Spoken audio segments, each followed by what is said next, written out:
আসসালামু আলাইকুম। সম্মানিত এমপিওভুক্ত স্কুল, কলেজ এবং মাদ্রাসার শিক্ষকবৃন্দ, আশা করছি প্রত্যেকে ভালো রয়েছেন, সুস্থ সুন্দর রয়েছেন। দর্শকবৃন্দ, বরাবরের মতোই আমি আপনাদের সাথে হাজির হয়েছি Simon Tariq Iqbal, English with Simon YouTube চ্যানেলের পক্ষ হতে।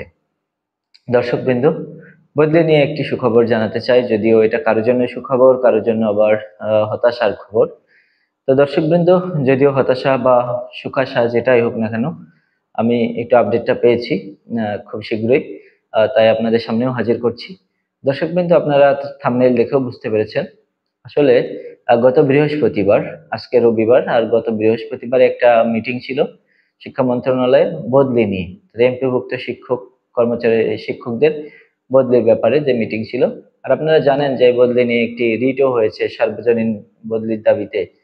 ইন্ডেক্সধারীরা একটা আহ, রিটও করেছে। আর এই রিটের জবাবও দিতে বলা হয়েছে আহ, শিক্ষা মন্ত্রণালয়কে। তো দর্শকবৃন্দ, আমার যেটা আপডেট ছিল সেটা হলো বদলিটা সম্ভবত সার্বজনীনই হতে চলেছে শেষ পর্যন্ত। কারণ শিক্ষা মন্ত্রণালয় চায় না আর মামলার বা আইনি ঝামেলায় জড়াতে। এ কারণে তারা কোর্টের নির্দেশ অনুযায়ী, কোর্ট এক প্রকার ইঙ্গিত দিয়েছে যে এটা সার্বজনীন করার জন্য। এ কারণেই তারা মামলার কোনো ঝামেলা ঝক্কি এড়ানো থেকে দূরে থাকার জন্যই মূলত সার্বজনীন বদলির প্রতি অনেক কর্মকর্তাই মত দিয়েছেন, অর্থাৎ বেশিরভাগ কর্মকর্তাই মত দিয়েছেন যেন সার্বজনীন বদলিটা হয়। তো সেই হিসেবে আশা করা হচ্ছে যেন সার্বজনীন বদলিটাই হতে যাচ্ছে।